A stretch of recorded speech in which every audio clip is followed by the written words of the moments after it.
Am I looking forward to doing a panto in Worthing?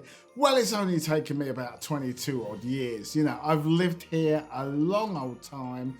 I was beginning to take it personally. I've been doing pantomimes in other parts of the country. One of the things that I suddenly realised is that I'm going to have to unpack stuff in my house because I'm normally away working. And I've got to spend Christmas in my own house, which is a very unusual thing for our family to do. So yeah, I like it. I'm looking forward to doing the show in Worthing because there's lots of people that I know and love and that are here that don't necessarily know what I do. So me being in the neighbourhood performing shows, I'm looking forward to it. The only thing I'm really worried about is if I'm a bit rubbish, right? Because I can't afford to move house. It's pretty simple. It's like that. It's like if I'm really nasty, if I give bad performances in other parts of the UK, I can always leave and come home to Worthing. Yeah. The only problem, I can't do that here. So I have to be really good. Yeah.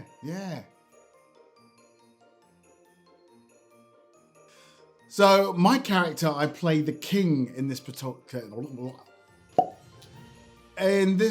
production. I play the king, so I'm all-knowing, all-powerful, but as with the tradition of all pantomimes, not very good with the money. So I'm a very, very loving but very poor king.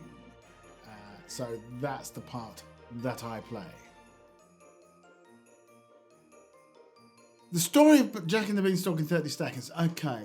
Once upon a time, there was a boy called Jack who lived with his mother and a cow called Daisy. They were very, very lovely, but very, very poor.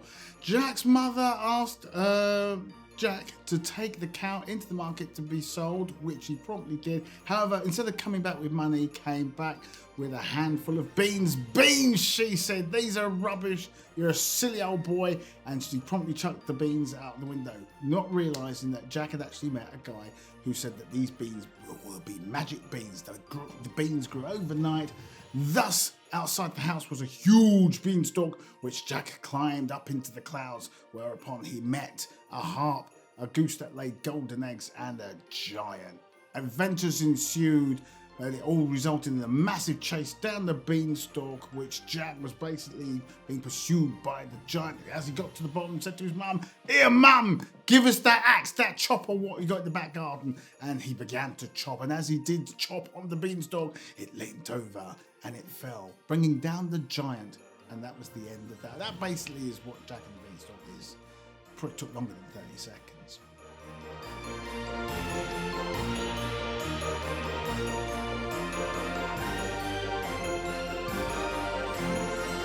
It would be a giant of a pantomime.